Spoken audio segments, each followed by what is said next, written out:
Welcome to Anchorage Edition, a weekly public affairs program produced by Alaska Public Telecommunications Incorporated in the studios of KAKM. The host and moderator for Anchorage Edition is Michael Karen. Good evening, and thank you for joining us. Our guests tonight are Paul Jenkins of the voiceofthetimes.net, Matthew Zensi, the editorial page editor of the Anchorage Daily News, Nellie Moore, an independent journalist, veteran independent journalist, and Steve McDonald of Channel 2 News. John McCain threw out the script, and we're throwing out the script too.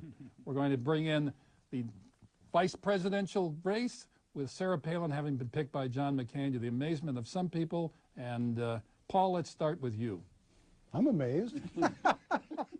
I very much am. I got the call this morning from Chicago that she had been picked, and it's kind of. Are they asking your advice? Yeah, they were asking my advice. I said, "Yeah, go ahead. What the heck, you know?" No, my wife called me.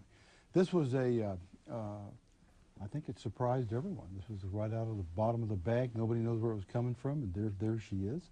She gave a heck of a speech, and we're moving on now. This was one of those moments that you kind of sit back and go, I don't understand it, but boy, is it cool. You know, it's one of those things.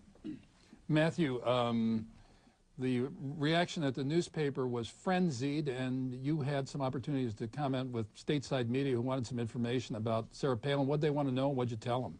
Well, a number of them had done a little bit of homework and knew just some of the broad outlines. I told them that, you know, ethics reformer, fairly independent, had worked with liberal Democrats. I was channeling Paul there and Dan Fagan and some others, and I said she passed probably the single largest tax increase that's ever been imposed by a Republican anywhere when she jacked up oil taxes on our Alaska oil industry. Reminded them of her, you know, a little bit about the Troopergate scandal, her accomplishments getting a GIA passed, the ethics reform measure she got passed early on. So she, you know, she does have a record to run on, but it's certainly not a conventional Republican record. Nellie, the commentators seem to really enjoy talking about the hockey mom from Wasilla. How far can they run with that? All the way to the blue line. Actually, there you go.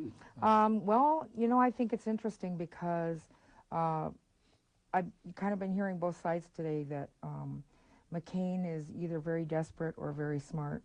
And Sarah Palin, in her speech, she said, "Women of America aren't finished yet," and really enumerated her life, kind of laid it out the way that Obama did last night. You know, she comes from a middle-class family. All of them work hard. You know, no perks. She only has, I think, what, one home or half a home or something that's probably paid for. She and John can split the difference. Yeah. She lives in a trailer. Yeah, so I think, you know, that's going to resonate with a lot of women who, I don't know that they, you know, switched their vote if they would have voted for Hillary, but I think it resonated with a lot of people. Steve, I realize this is the first time we've been asked to even think about how we would think about her on a national scale or a national stage. But if looking at it and knowing what we know about the governor, how would you summarize her strengths and weaknesses as she approaches the vice presidential race? Well, I think her strengths were at center stage this morning when she gave that speech in Dayton, Ohio. She really, she hit it. There was that incredible line in there which she talked about how Hillary Clinton had smashed the had put 18 million cracks in the highest glass ceiling in the nation. It must be quite a glass ceiling if it won't break with 18 million right, cracks. But now she's ready to smash through it, is what she's saying. So I think the 18 million was probably a reference to how many people had been supporting Hillary Clinton. That was a guess. So I think she just says that, you know, now it's time to crack it. So I think it was a brilliant move by McCain to bring her onto the ticket. It really took the spotlight off of Obama and the great moment that they had in Denver in the Democratic National Convention. He stole the spotlight away with this announcement. I think that she's going to connect with a lot of folks outside. I think she's going to be a topic of conversation with a lot of people because people are going to want to see what this Alaskan looks like. I think the moment of truth is going to be when she either she hits the interview circuits or she meets up with Joe Biden head on in a vice presidential debate, and they start talking about foreign policy. That's when the moment of truth comes. How does she handle that? Paul, I want to go back to you, Paul Jenkins. I'm wondering, it seems to me that there are several approaches that you could do to maximize Sarah Palin's strengths. As I understood it this morning, she and Senator McCain were going to start campaigning in small and medium-sized towns in Ohio and Pennsylvania. I don't know if that changed, but I could see her be very good in that kind of environment. And I'm wondering if the national media is going to find out that her appearances are going to be carefully scripted. I think so, and she now has to contend with the national media, which is much different than anything she's had to deal with up to this point. They are, I mean, that's the big time. That's the big leagues. These guys ask questions. You don't answer the question right, they don't go away. They come right back, and they bring their buddies with them. So she's going to have her hands full. She'll play very well in small communities in the heartland of this country. She will.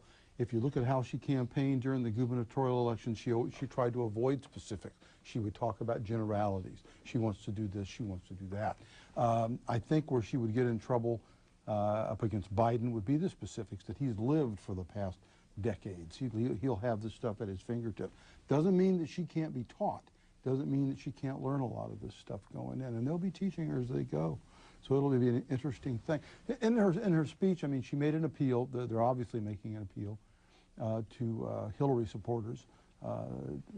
She mentioned Hillary supporters in the speech. They'd come over here, you know, women with the sisterhood. It was somewhere between direct and crass. Yeah, well, that's I was trying to avoid that. But she will appeal to some of those, and I think as long as she doesn't make any gaffes or real faux pas with the national media standing right there, we could hope for the best. Matthew Zenzi is an unusual character in this journalism stage, in that he is from Delaware, and Joe Biden was his senator, and now he's an Alaskan, and the other candidate is Sarah Palin. Matthew, what should Alaskans know about Joe Biden other than just what they might read in a newspaper profile? Well, they probably are familiar with his personal story. He was elected to the U.S. Senate at age 29. You have to be 30 to take office, and he turned 30 beforehand. I met him in 1972 when a major construction project in my hometown was being finished, and he was politicking, and everybody thought, you know, brash up-and-comer, he's never going to take out this long-serving Republican U.S. Senator. And he beat him, and he's been there ever since. He's very dedicated, had a family tragedy after he was elected, before he took office. His wife and 3 kids were in a car accident. She was killed. A child was killed.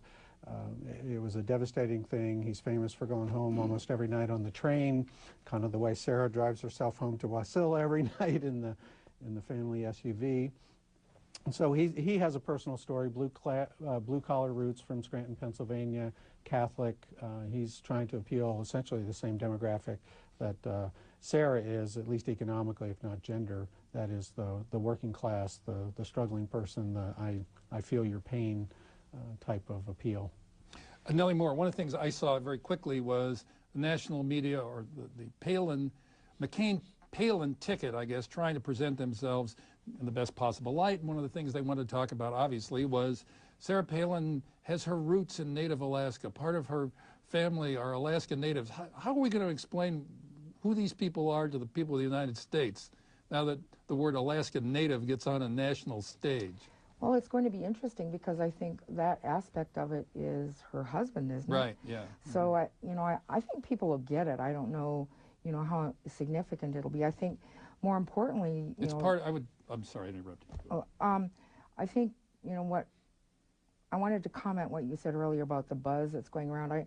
I was standing outside one of the local elementary schools Friday morning, and there was a lot of excitement, a lot of talk. Everybody seemed really invigorated talking about Sarah Palin, but a lot of people are saying, hey, what's going to happen if Sarah Palin wins the vice presidency post and Sean Parnell goes on to the U.S. House of Representatives? Welcome, Governor Talis Colberg. Yeah, there you go. That's it. Who's ever heard of him? So was that rhetorical? What's the answer for us then? It is Talis Colberg. Yeah. He is going to be The governor for a Attorney General. very brief moment. And we have this unusual situation